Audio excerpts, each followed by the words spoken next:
So thank you so much for coming along. And I must admit, I've somehow missed this one. I'm usually quite good at keeping up with what's going on social media. So it was really, really great. I mean, obviously there's loads and loads of social media and stories about reintroducing beavers around the UK, but I hadn't necessarily realised we'd got a project in Cheshire. And loads of messages already, even before we started, that we're really excited to find out about it. So what I'm going to do, I'm going to take my camera off. I'm going to keep my sound on for a second so that I can know that you can see the presentation.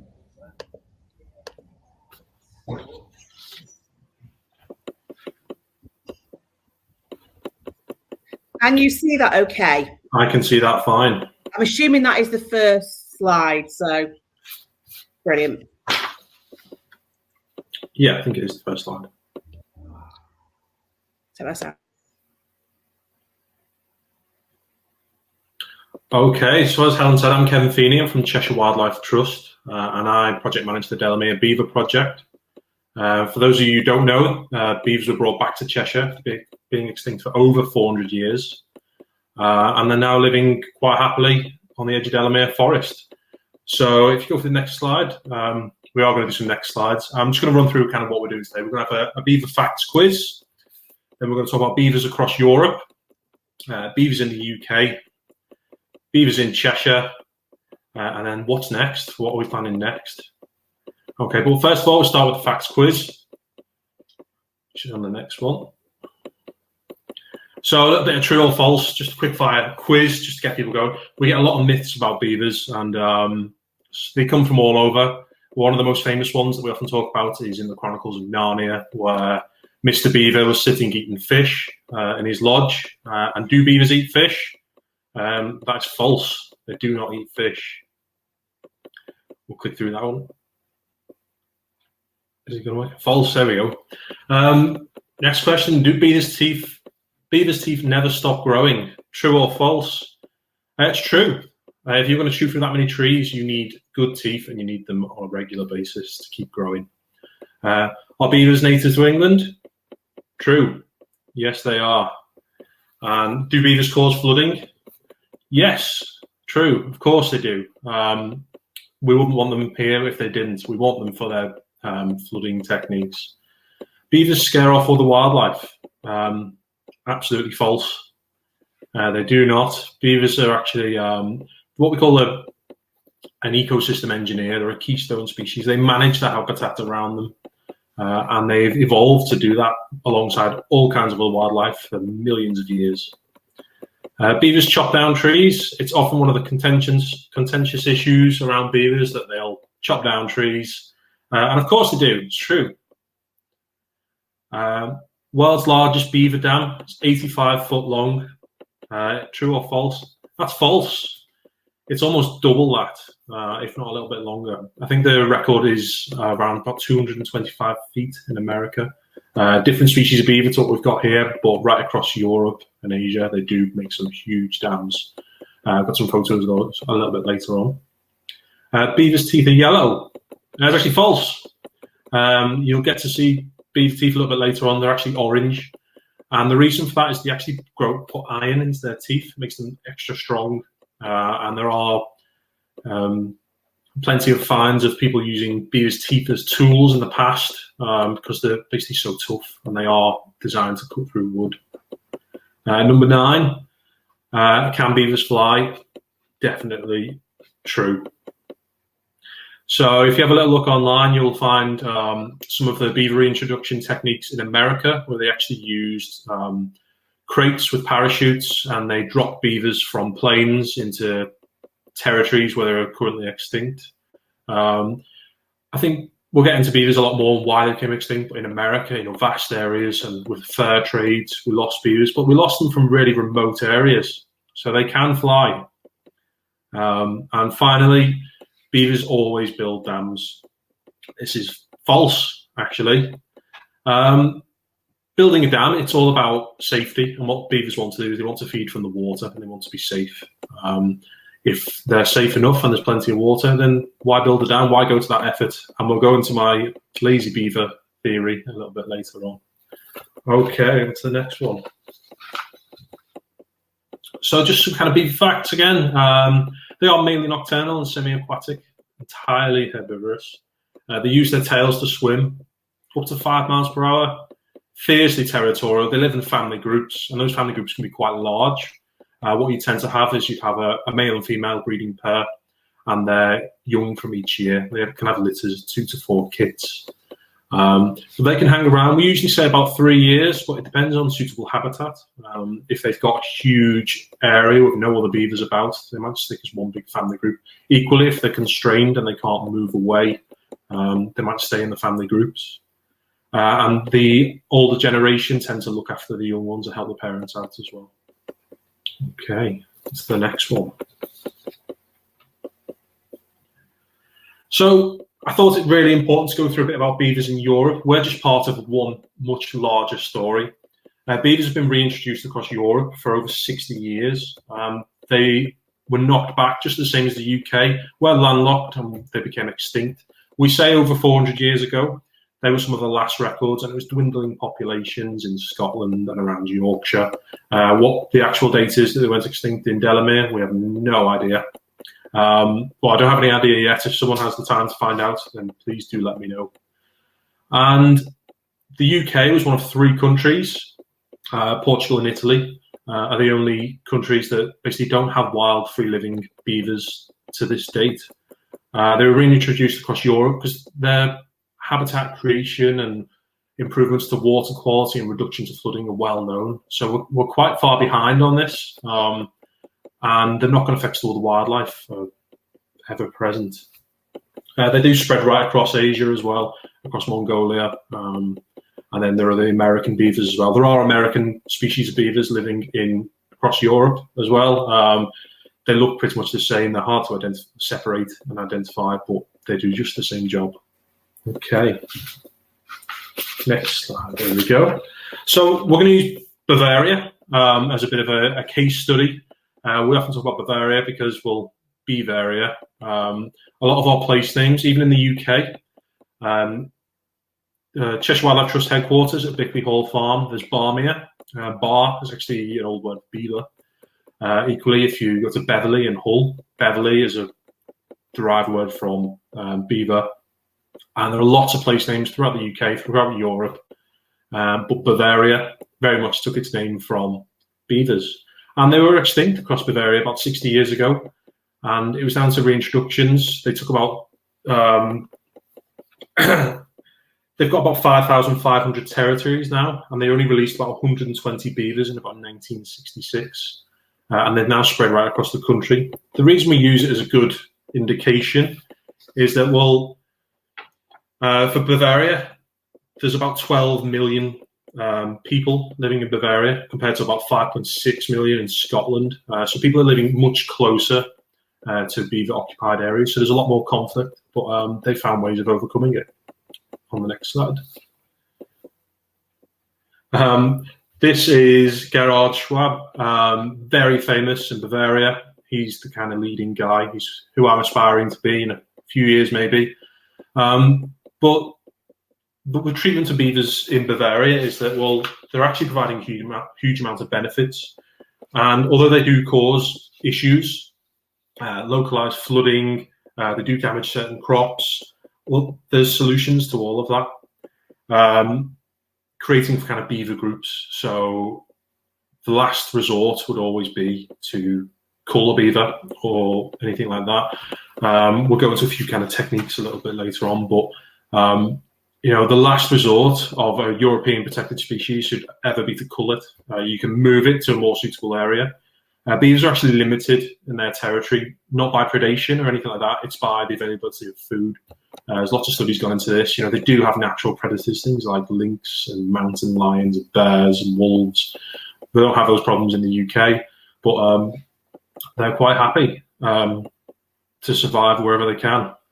We'll go on to the next slide.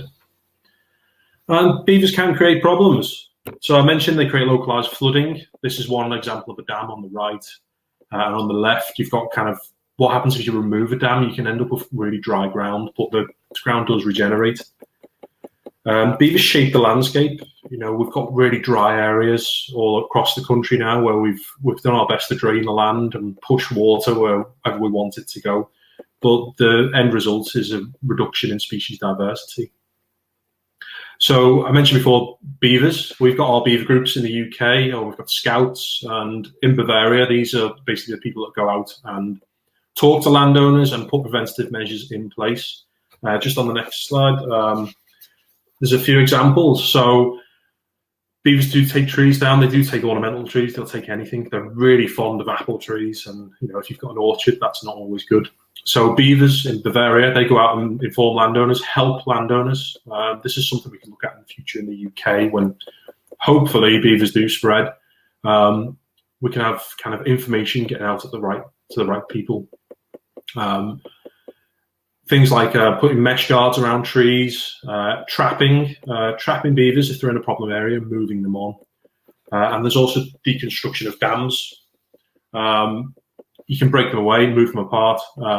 You can also put pipes and things through them. We call them beaver deceivers. If you put a pipe through a dam, I've got a photo a little bit later on, you can allow the water to channel through, and the dam can be there, the beaver can survive, but you just don't have that flooding effect. Okay, on to the next slide. So I'm going to talk a bit about beavers in the UK.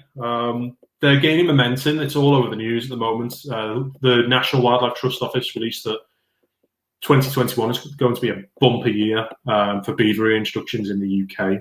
We have got them in lots of enclosed populations.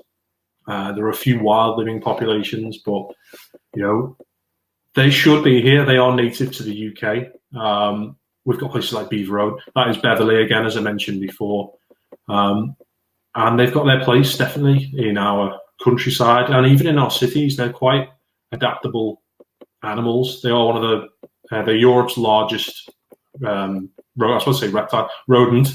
They've got feet very much the same, and much like rats, they're very resourceful, fully herbivorous, as I mentioned. If you can take one lesson home, they do not eat fish at all. They physically can't digest it. Yeah, right, on to the next slide.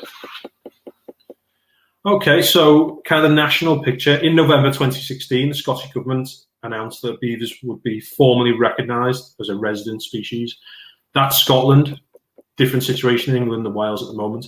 We've now got them fairly free living. You can see on this map, green dots are basically unfenced populations, red, including ourselves, fully fenced. If you want to get a licence to release beavers in England at the moment, you need a fully enclosed site, much like what we've got at Delamere.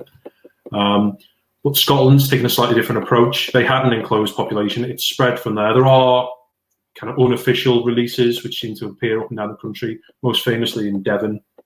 And when the Scottish government kind of said that they recognised them as a resident species, they then go into that element of European protection. They are a European endangered species. So when you see things about like culling and that approach to the management, you've actually got a protected species. You wouldn't go out and kill any other protected species, especially when there's alternatives to trapping and moving or informing landowners. In December 2017, the English government announced that they would now license all the wild trials and captive ones. This was on the back of the population in Devon on the River Otter that appeared and is doing really, really well and doing very little damage to the surrounding environment. We need to start trialing these things, and when we can trial these projects, we can prove to the public, to landowners, to communities, how good they are. This map's taken from the Beaver Trust website. No, it's okay.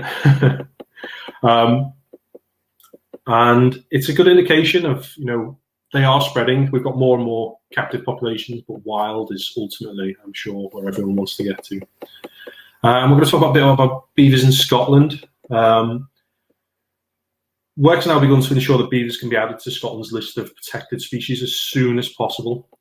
It'll be the first mammal that's been officially reintroduced into the UK, which is incredible. We often talk about wolves and we talk about lynx and we talk about other bears and all kinds of bison and things like that. But to get a mammal truly recognised as reintroduced and living wild, it's not really been done. And the more of these reintroductions that go ahead, the more data that we gather, the more it reinforces more beavers basically to return to the UK. So there's currently a beaver population in Argyll and Tayside. So our beavers in Delamere came from the Tayside catchment. They were slightly naughty, causing some issues over there. And the best thing, again, trap them, move somewhere that they can live quite happily. Right, we'll go to the next one.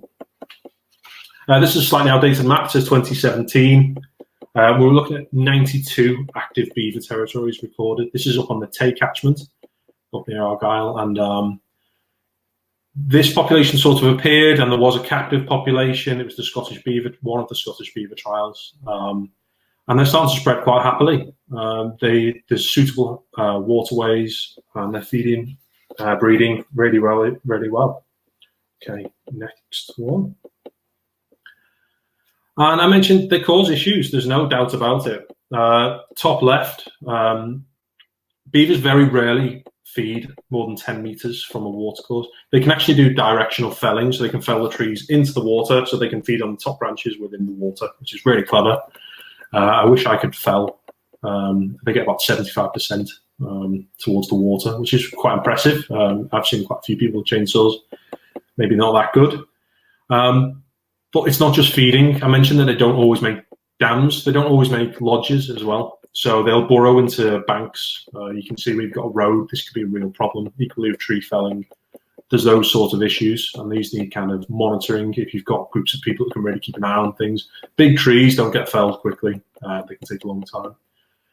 Top right, this is flood defences. We've got these right across Cheshire. If you walk on the River Weaver, which I do often, or along Dee, you'll see these kind of big embankments which are designed to keep the river in, and then if it overflows, it's onto the floodplain.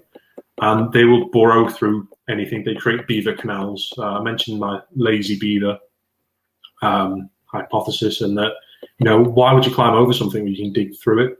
But it does completely erode the flood defences. Equally, they do leave loose timber about. If dams get bust and break through, you can end up blocking culverts, and it can be an issue further downstream. And dams themselves, they take a lot of building, and sometimes water that they'll try to build a dam in isn't most suitable, and you can get a lot of bankside erosion. Bankside erosion, depends how you look at it. I think it's quite good. It creates lots of nesting habitat for sand martins and kingfishers, lots of insect breeding ground. Okay, next slide. But there's solutions to all of these things. Top left is just breaking down a dam. If they need to be broken down, farmers can do this, landowners. Apologise if I say farmers a lot. It's not just farmers, it's everyone who manages land. We'll probably end up doing the same, hopefully, if beavers are allowed to spread. But the top right, you can see what's called a beaver deceiver. So this is just putting a pipe through, and you can see a cage in the background. To put a dam around a cage is a really difficult thing to do. So the beaver can live there. They can live there without flooding. It will provide a lot of those habitat benefits in kind of reducing tree cover and opening up the ground and creating smaller pools. But it's not going to cause any flooding further up, or you can at least control that flooding. Bottom left, I've mentioned, trapping and moving beavers to more suitable habitat. And then bottom right is quite an important one. You can save trees quite easily. I mentioned you could put metal guards around them, but it's not always practical, and we don't like to see a lot of metal put into the environment. I'm a arboriculturalist, and I really don't like to see nails or any form of metal material getting absorbed by a tree. And this is the next best thing. This is it's like a rubberized paint, and you can put sand in it or grit. Beavers do not want to chew through rubber or sand, so you can guard the trees. And it can become quite a social event in Europe. It's like a day out thing. A couple of times a year, you can take groups of people to do it. Good fun, I imagine. Right, on to the next one. So I mentioned beavers in Devon on the River Otter, and they did just turn up, and they actually went undetected for about 10 years. Really small population, very few of them. It was likely just a pair that have spread, and locals knew they were there for a lot longer than anyone else, but it was once the media jumps on something. And the immediate approach from DEFRA, from the government, was to trap them, get rid of them, can't be there, not a native species. But it was the public, and it shows that you know, a lot of people with a lot of voices can make a real difference. And they've been allowed to stay. They've been allowed to stay, and they've been monitored. We're looking at the kind of the changes in the landscape, and they're now really well received. Next slide. And they won a legal right to remain. There is an English beaver trial, also in Devon. It's not not too close to this wild population, where Natural England basically set up a trial enclosure on suboptimal habitat. So this is habitat that might not first thought be right for beavers. So it had a small water course running through, and all kinds of studies have been put onto that to basically show the impact of beavers. And the results of that and of the Wild Living Devon trial is available online. I recommend having a read. It is really lengthy, but a lot of positive stuff. And what we're now waiting for in the UK is for a decision from government as to how to progress. And that decision was expected a few years ago now, when that data was made available. But we're still waiting for that kind of next. Do we need to fence them in? Do we not? We've not had a real decision. So there is now a beaver steering group. Martin Varley is part of that. He's our head of operations at the Cheshire Wildlife Trust. And we're hoping to kind of get some more momentum, get some decisions made. Right. What was that one? Let's click on to that next one.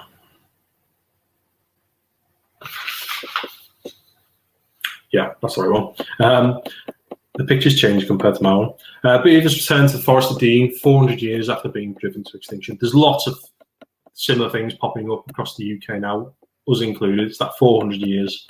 I've been to the Forest of Dean project. I've got a few photos of it in the slides. And it's these trials. This is a Forestry Commission or Forestry England trial. There's another one in Pickering in Yorkshire. And, you know, the more beavers that we get out and the more we can educate people, the better.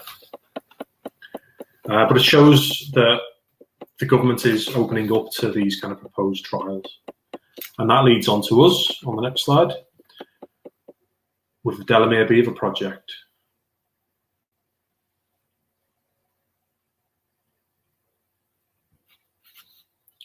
There's the next slide coming through. There we go. Someone's asked if they'll get lucky enough to see one on our walk. Not just yet, but I'll go into that a little bit further. So we've got the Delamere Beaver project. Photo was taken. This is our female beaver in Delamere. So on the 3rd of November, a pair of Eurasian beavers were released back into Cheshire. After we keep seeing that extinct for over 400 years. And on the next slide, basically we released a male and female. Just the two beavers. They had only met on the release date, so this is their very first meeting. And they do box like kangaroos. They kind of come up and paw at each other. Nothing really serious. Release 2, male and a female. It's currently a naming competition online. I think we're picking results next week. I said they were only met on that release date, and within a week I saw them both curled up in a bed of bramble, having a good sleep. But I'm kind of going to go through why have we done this. It's not just about having cute, cuddly beavers. It's not just about those dams and about that tree cover. But I always like to give kind of our Delamere Beaver project headlines. So on the next slide, key point, this is a 5-year trial. They are in an enclosed site. It's on our on the edge of our Hatchmere Nature Reserve. It's on one of the main inflows to Hatchmere Lake. There's no public access to the release site. It is fully enclosed, but there is a public footpath that runs adjacent to the release site, so you can get right up to the edge of the fence. If you're ever walking around Hatchmere Nature Reserve, which is one of my sites, I manage it. I've been managing it for many years, and it's a beautiful nature reserve. It gets a bit muddy in the winter, but we've put some sections of boardwalk in, and that section of boardwalk is exactly where you can see the beaver fencing. You cannot miss it. And the project has an aim. The aim of the project is actually to improve water quality flowing into Hatchmere SSSI. And just to be clear, we've had a lot of questions come through in the past, and I always like to say they're not living in Hatchmere Lake. They're not living wild in the River Weaver or the Dane. They're not living wild in Delamere Forest. They're in an enclosure on the edge of Hatchmere Nature Reserve, which is one of the most asked questions I get. And they don't eat fish. Okay, so on the next slide. So this is Hatchmere Lake. If you've not been to see it, it is stunning. It sits just on the edge of Delamere Forest. The Trust has owned Hatchmere Lake and it's the surrounding woodland and wet heathland since about 1998, having previous involvement with it before then. It's a triple size, that's a site special scientific interest, Ramsar site. So it gets these designations from our government and European Union. It's a level of protection, and they get that protection because of the rare plants and species that are found there. When healthy, Hatchmere it's an oligotrophic mere. It's really low nutrient input and it's acidic, and it forms peat soil. So peat soil is carbon stored from the atmosphere in plants, and then those plants die, fall into the acidic ground, and they get stored for thousands of years. So a nice healthy Hatchmere means we can actively fight climate change. And along with doing that, we have lots of rare wildlife that can flourish. Okay, next slide. For any botanists among you, this is the holy grail of plants, in my opinion. I manage a lot of peat basins, and this is sphagnum moss, really famous for peatland restoration, peatland sites. It's found at Hatchmere, and what sphagnum moss does is it releases hydrogen ions, which make the surrounding water more acidic, so you get that peatland effect intensified. But it cannot cope with high levels of nutrient input. Much like you can see a slightly hairy plant, I can't really point at it, which is roundleaf sundew. Roundleaf sundew lives in these really harsh environments too. And what it actually does is those fine hairs, it's carnivorous, it will trap insects, drag them down towards its roots, and fix its own nitrogen, because there's no nitrogen in that soil.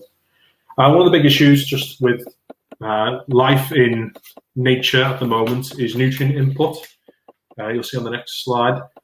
I always like to include this one. It's a popular plant, nettles, bramble, even grass. They need high nutrients, and wherever you see those, you know that there is high nutrient levels. And there is a wave of nettle just pushing its way across Hatchmere Nature Reserve. And that's because the inputs of water that are coming from the surrounding land. There's about 17 inflows into Hatchmere Lake, and each one brings with it lots of high levels of nutrients.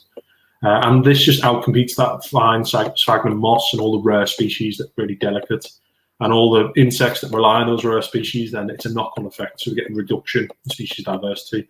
We're also getting reduction in carbon intake from the atmosphere. Next slide. So this is our Hatchmere Nature Reserve. The black dotted line is the footpath. You can park up on Ashton Road in Delamere Forest. There are a few other parking places near to the Carriers Inn. Quite a popular walk, and it's got a mixture of habitats, but you can see in the top left, that's our beaver enclosure. You can see where the footpath runs along the bottom edge. And the key points is that you can see just trailing through the beaver enclosure is a brook. We call it Hatchmere Brook. I think we invented that name really, but it needed a name. And this takes one of the highest levels of one of the higher levels of poor quality water into Hatchmere. And I was in here, we've delivered a whole host of other projects to improve water quality over the years, working with surrounding landowners, especially the Forestry Commission are great, using things like woody debris dam techniques and slow the flow work and improving footpaths and anything we can do. We've even in Hatchmere Lake got fish exclusion zones, so these keep fish out, so we can monitor the impact of fish. And it's been a real science experiment to improve water quality. And I was up in this area, knocking in fence posts for debris dams, and I thought, well, beavers could do a much better job than I could, and they won't get leaky wellies or anything like that. The kind of red dotted line it's the site special scientific interest area, so we do have land further than that. Okay, next slide. Mentioned slightly before. There we go. This is one of the culprits. This is Hatchmere Brook, but it is the same as any other ditch system right across Cheshire. Every field's got one. It does exactly what it was designed to do. Ditches designed to take water off land as fast as possible. and to drain land so we can farm it in most cases, or we can basically get that water away. And the process of moving water fast, you end up with kind of a bottleneck effect in rivers where so much water is trying to move that you get a flood. That's because all the water is draining so fast. If you can hold water up in the uplands or wherever it falls for as long as possible, you will not get that flooding effect downstream. Equally, if water moves really fast down a ditch system, it carries all that nutrient with it. If it can be slowed down, it can deposit all that silt, all those nitrates and phosphates. So this is just the same as any other site. We've got a ditch system designed to get water off, and it's just taking that really high nutrient input water into Hatchmere Nature Reserve. Right, next bit. So this is going to one of our other beaver projects in the UK. It's up in Yorkshire. And it's the top of the beaver dam. You can see the kind of tree that's in there sitting in the water.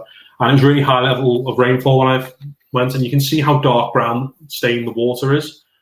This is just soil erosion. This happens all the time. All our soil just gets washed out and washed into rivers. Causes eutrophication, where you get high levels of nutrients, big build up of algal blooms. And it also ends up in our estuaries, clogs up our estuaries with silt, clogs up our rivers with silt, and ends up polluting our oceans. Our oceans, I read today, will provide 95% of the oxygen.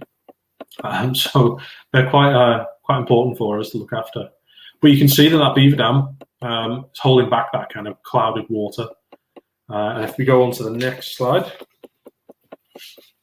this is the bottom of the same dam. You can see the original ditch, which is now, it's still flowing with the normal amount of water.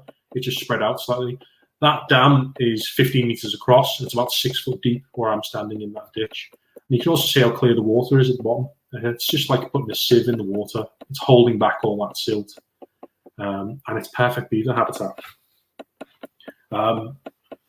Brilliant. This is what we like to see. We'd like to see more dams holding back more water. So this is reducing flooding downstream.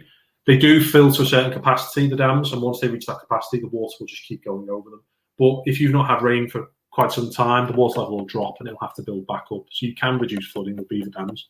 And yes, providing cleaner water overall. So on the next one, we often get asked how. We apply for a series of licenses. With vast data gathering and into my science, and we want to prove that beavers are good, and it's landowner and public consultation.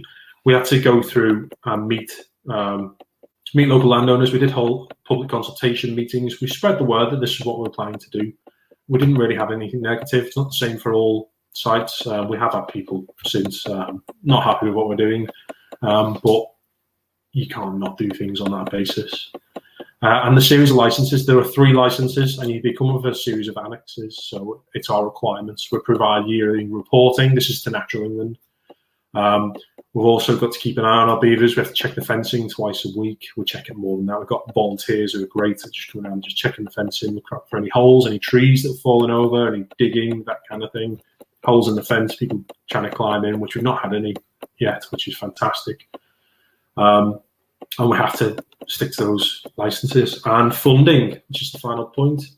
It was our most successful appeal to date for Cheshire Wildlife Trust. With a huge amount of members, huge amount of support. I was really taken back with how successful it's been, how interested people are in this project, which is great. But funding isn't just for the fencing. We originally asked for £30,000 to get the fencing in. There's also, we've got a holding facility, we've got traps, we've got staff time that goes into delivering a project like this for 5 years, and making sure that those beavers have the best quality of life. They are living fully wild. We do not feed them anything. They had the odd apple that I refused to eat at lunchtime. They're a big fan of sweet apples, and that's it. They live fully wild. They're wild Scottish beavers, and they've survived the harsh winter with all the floods that we've had, all the snow. So I think they're on for a good year ahead. Okay. So far, I thought I'd give you a bit of an update of kind of what's happening on site. It is early days. We're about 4 months in. We've put a few videos out and things like that of what the beavers are up to. But when we released them, we had to do a few things on site. So left-hand side photo, is an artificial lodge that I put in. So I cut some logs, chainsaw, fuel, usual job, and then covered this in brash, just loads and loads of twigs just piled up, just to give them somewhere that they could get into if the weather was bad, before they built anything themselves. And they never used it, and never touched it for quite some time. And then they just decided to eat it again, reinforcing my lazy beaver approach. They spent the first 2 months just eating the material that we'd already cut. So anything, in particular willow, around the site that we cleared back to put the fencing in, or the gates, or this is another example. They ate that. Why would you bother felling something where there's something already cooked for you? So they ate the lodge that I produced. And then on the right-hand side, this was taken last week. This is their own lodge. They've built it quite fast in the last month or so.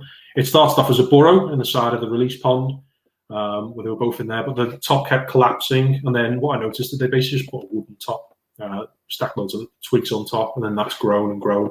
It's now about 2 meters across, about a meter high, and it's growing at quite a rate.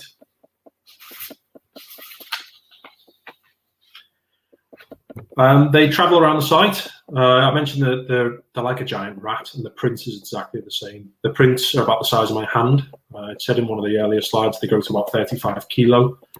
That's a lot of growing to do for our beavers. Our female is actually quite young. She was 9 kilo when she was released. That's just her age. She was about a year old. The male's slightly older. He was about 14 kilo, 15 kilo. And he's probably more towards 18 months. And their prints are already fairly sizable, but they're going to get about double the size, triple the size in the case of the female. There's no distinguishing features between male and females. You have to catch them to check that out. And there's lots of mud on site. It's a bit of a mud bath after the winter we've just had, like much of our nature reserves. Left-hand side is the first twig nibbled in Cheshire in over 400 years. This was the very first night they took that tiny little twig. They have moved on to much bigger material, and on the right-hand side is exactly what they do with it. They fell it, they strip all the bark, use every single scrap, and then they'll use those logs for hopefully building dams eventually, but for now they're just building their lodge. Okay, we'll go on to the next one. This is Little Dragonfly Pond. It's on the edge of the enclosure. We only included it because we geographically, to get the fencing in, we had to. It was fully vegetated. It's been like that for years. You can never really get to the edges. And it's actually a bit of an outlier on the site. It's difficult to get to. And I found a trail running from the Hatchmere Brook just up into the wood, followed it, it ended up here. And you can see the open water. They've gone in and they've fed on all the really delicate roots of things like willow herb. And in doing that, they've created these open channels, which should be fantastic for amphibians, newts in particular.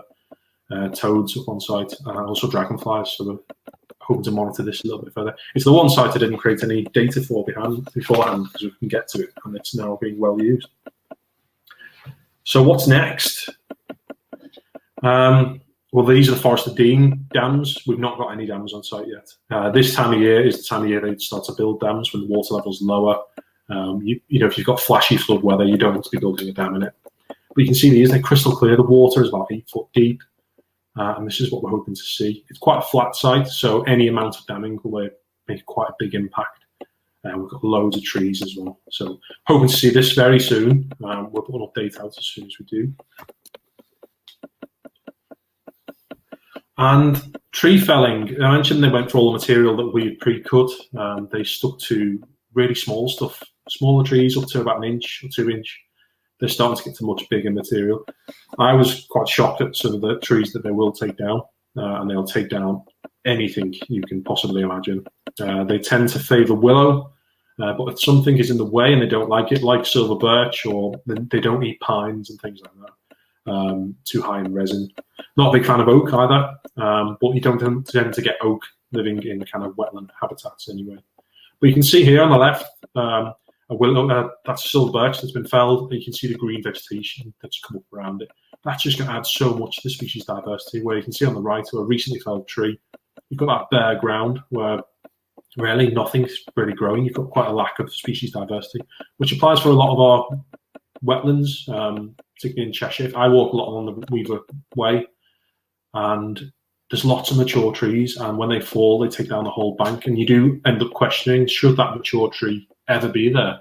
should we have mature trees along our riverbanks, or should we have really dense vegetation and younger tree growth? Which is just food for thought. Okay, next slide. They do create canals, they excavate canals, they want to get around quickly, and I was quite impressed at how big of a canal they'll go for.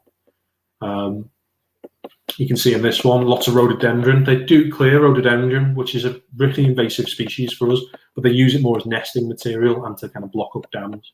The dams are not made, or I always thought they were made of timber. They're much more than that. They're made of stone and they're made of mud, and they're a really complex structure. The same with the lodge, really tough structure. What's next? Well, we're fenced in at the moment. We're restricted with our project for the next 5 years, but we want to see more beavers in Cheshire. I don't think we would go down the line of creating more enclosures. It's a lot of funding, it's a lot of work, and really we've got beavers there now. We should be able to look at what's the wider landscape got to offer. Okay, next slide. Next steps for me, it's always been about education. I want to see the science. It's nice to have the beavers here. They're providing our kind of what the project really is, but it's about education. We need to bring together. For education, bring in education groups, schools, universities are doing a lot of projects. We've got 2 PhD students currently working on the beef project. We've got a couple of masters projects building, and a lot more, which takes a lot of the work off us in terms of we can get that data done properly. Working with Liverpool John Moores, Liverpool University, Manchester Metropolitan, and I think that'll probably grow a little bit as well. Talking to the public, talking to farmers, landowners, local authority, angling clubs, bringing all these people together. Hopefully when COVID's over and we've got something more to show people and dams are kind of starting to form, we want to get people up into that site on guided tours, educate people, show people that really these are incredible and you want them on your doorstep. Not just for the wildlife benefits, but for the water quality benefits, for the reduction in flooding. And it's all positive in my view. Yes, we've got issues that come up, but they can all be managed and maintained. So it's getting people on side and backing all that up with scientific evidence. Okay, next slide. Hopefully our beavers will breed.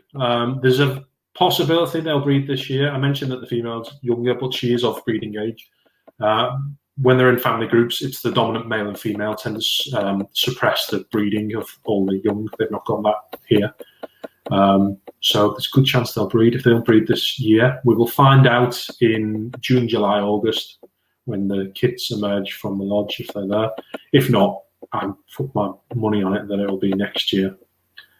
Yeah. And hopefully we can keep beavers in the enclosure. It's 4 hectares. And basically we can keep about 3 generations of kits, we think, within that area. So once the beavers kind of reach 3 years old, what will tend to happen is the parents will push them out. What we will do at this point is step in, trap out the older offspring, and then find them a new home elsewhere. But hopefully we'll see lots more beavers breeding. On the next slide, there was just something that I thought was really fascinating. This is it. This is how our river system should be.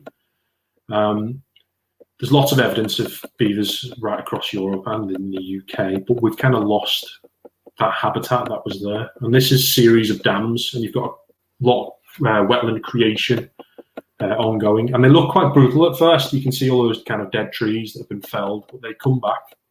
And it raises the water level. If you raise the water level in a catchment, you will see the benefits in lots of trees, lots of woodlands. So really kind of eye-catching photo. On to the next one. And in creating vast landscapes of wetlands, you provide homes for all kinds of other wildlife. We can look at things like wetland specialists, things like osprey. We're a county covered in meres. There's no reason for osprey not to be here. If we've got vast wetlands that are allowed to rewild, if we let nature do its thing, then we'll see things like common crane, common stork, white stork even, come back, and also benefits to our more. This isn't common dragonfly. This is a white-faced darter in Delamere, which is another successful reintroduction. They're doing really well in Delamere Forest. That's being brought back. But if we allow nature to do its thing, we kind of remove those ditches, allow wetlands to be created, farm less intensively, more environmentally friendly, then we'll see all the wildlife return. Beavers are more of a keystone. They can create all this habitat that benefit wildlife. Next slide. Oh, this is my shameless plug. So the climate is in crisis. We've got lots of carbon. We need to start to find ways to offset our carbon. Tree planting is one way to do that. Creation of new wetlands, creation of ponds, allowing wildlife back into our environment. Cheshire is a well-developed. Someone once referred to it as a green desert, because it is. If you look across the landscape, you'll often see just fields of grass and hedgerows. And a desert is actually, it's an area lacking in species diversity. We can look at bringing back wildflower meadows, but we need people on board and we need landowners to appreciate that. And we need to start farming for carbon. And the government's opinion is changing on this. Farming is changing. You know, are we going to start farming for carbon? Farming for environmental benefits to improve our water quality? And in doing that, we'll just see huge benefits to wildlife. So I'm currently looking at planting trees. It's a big part of what I do. We need landowners on board and we need people on board. There's plenty of land out there suitable for planting trees. Yeah, so this isn't a border. This is a border terrier and not a beaver. So on final slide, I'd say a big thank you to Helen and Tellus TV for having me on. And I'd say a massive thank you to our members, supporters for helping us do the work that we love to do, and we're going to keep doing it.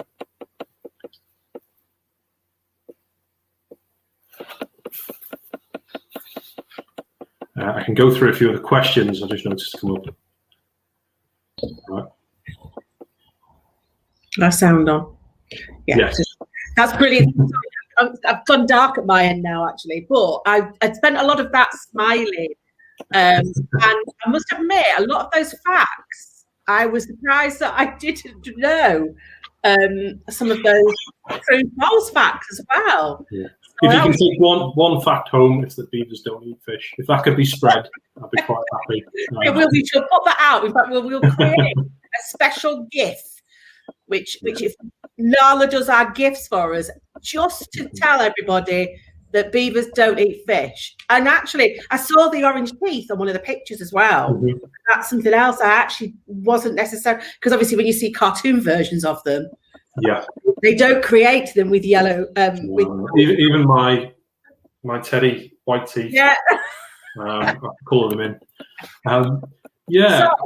So I did say earlier, if you've got a question, can you put it in the ask a question? But I will double check through in case there was any that were added in to. Dog is playing. So Wendy's asking a question: will the UK government match fund the resources that will have been lost due to Brexit? So I'm assuming Wendy's assuming that there was some funding. Was there some European funding that supported the beavers? I think that's not necessarily related to beavers, but in the wider environment, yes, we've had a lot of funding for the environment through Europe. The outlook at the moment is quite positive. You know, we've got trees for carbon projects. Tree planting is a much bigger thing in the next few years. Also, it's looking at how we take away from the environment, in particular in planning. We're looking at things like net gain. So as a planner, if you're building something now and you destroy a section of habitat, it's about net gain. You need to basically fund creation of that new habitat plus. And I think that's where we'll get real positive gains. But it's all about how we manage our land. Farming, is fantastic. But there are ways of farming for carbon, and we can kind of improve our environment. And I don't necessarily think it means necessarily the government funding this thing. It's about how we do things already, but doing them slightly different. So as far as the difference between England and Scotland, how come Scotland have been so much more supportive on not fencing in their projects? I think it's much like the Devon project. It kind of snowballed, and they got some wild beavers living fairly happily, and people want them there. Scotland is very environmentally friendly. country, and they have vast amounts of land, which is wilder, much smaller population. So you've got different issues. And I think it's really positive that they've done that. But they need to make a decision. It's the same in England. It's decision time, really. I think hopefully we'll go down the similar sort of routes. There are a few differences we like to see, but hopefully it will happen in the near future. So you're hoping that England will follow suit and allow beavers without being part of an enclosure? Yes, that's what I'd like to see. I'd quite happily like to see beavers spreading right across Cheshire, doing all the great things that they do. There will be issues, but it's about, if we're a community together, we can overcome these kind of issues and we can have all those benefits that come with it. We'll see what comes out. I think it's imminent, really, what decision will be made, but it's definitely on its way. So is that already with government now? So it's with government to be made? Mm-hmm. Yeah. Yes, it is. It's quite interesting. So Boris Johnson actually paid for beavers to be released into his dad's estate. So there's positivity there. Yeah. And the higher up, the government wants to see this. It's just a case of getting through those processes.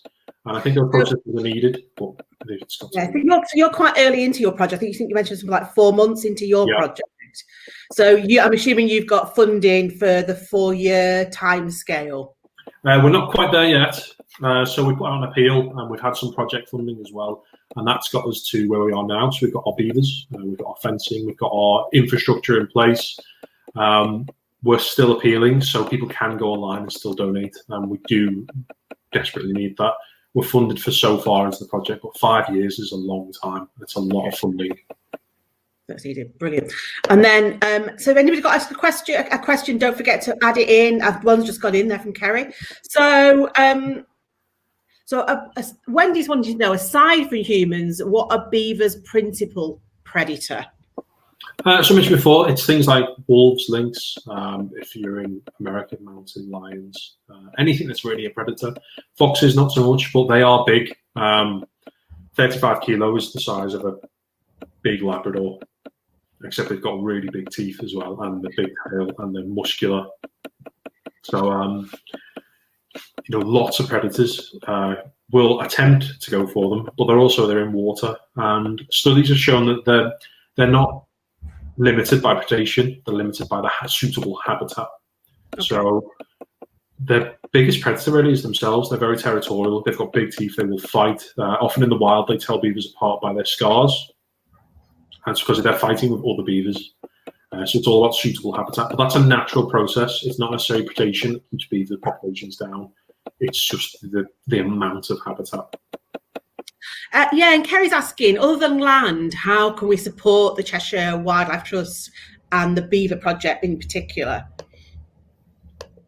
I think it's spreading that message. If you can talk to people, talk to landowners, or if you know someone who wants to know more about beavers, get in touch. We've had a massive oversubscription of volunteers, with lots of people, especially with time in the hands at the moment. And we'd love to be able to get everyone out, but we're struggling ourselves.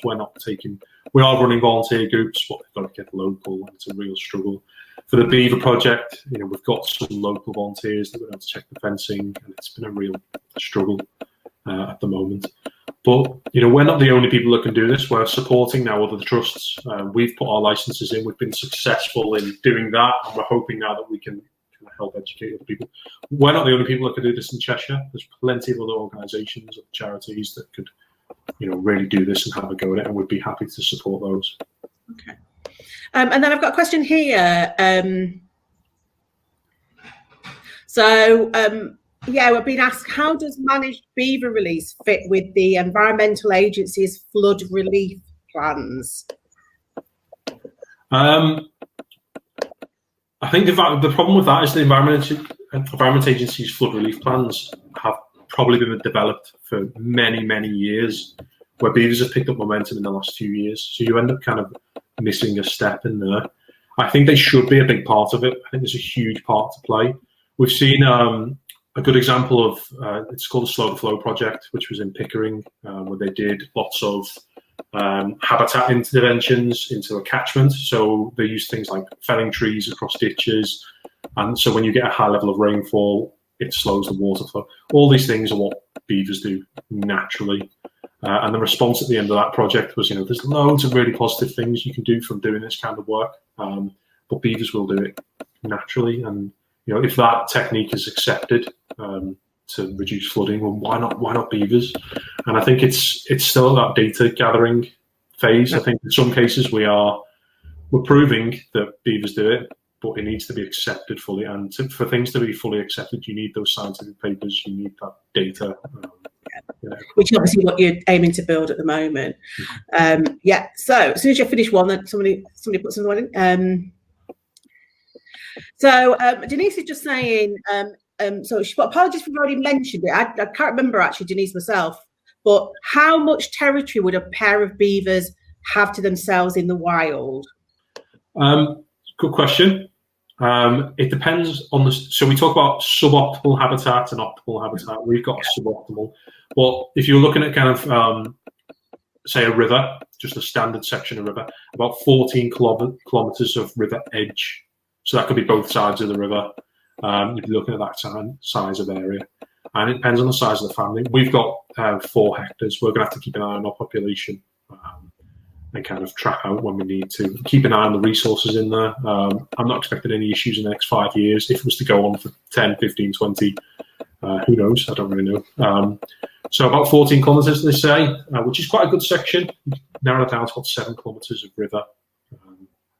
But it's also about that. They will go and find the best possible habitat they can find, which has been an issue for us because we have a Hatchmere SSSI, which is perfect for them downstream, and they can smell it from the enclosure. So, but they've not tried to dig, they've not tried to climb, they've stayed quite happily where they are. I know, but they've not been there that long yet.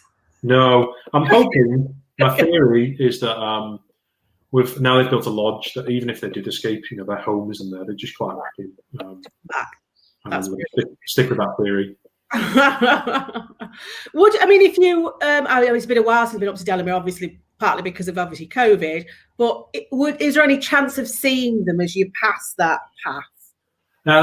So as you walk around that path, you'll get to the section of boardwalk that we put in just at the end of the first lockdown, which was quite a job. Usually we get volunteers in to help us lift all the material in, but it was myself, Darren, Jack and Natalie from the trust ended up lugging all the material in, putting it in. If you're on that boardwalk, you can see into the kind of fenced area. There is a ditch between the boardwalk and the fence. They walk that fence every other day, probably, especially the male. He's quite active. It's just it's nothing to do with the fence. They're territorial, and that's the fence boundary. That's the territory boundary. So they walk it on a regular basis. You see the footprints all the way around. The first few days, they walked it every night, back and forth, to kind of figure it out. It's less frequent now, but they do walk it. Chances of seeing them, I think, give it another year or so. I think they'll make some big impacts on that brook. I do think you'll stand a much better chance once they've settled. Once they've brought their water, so they're in a release pond at the moment. Once that pond is expanded towards the fence, I think you stand quite a good chance of seeing them.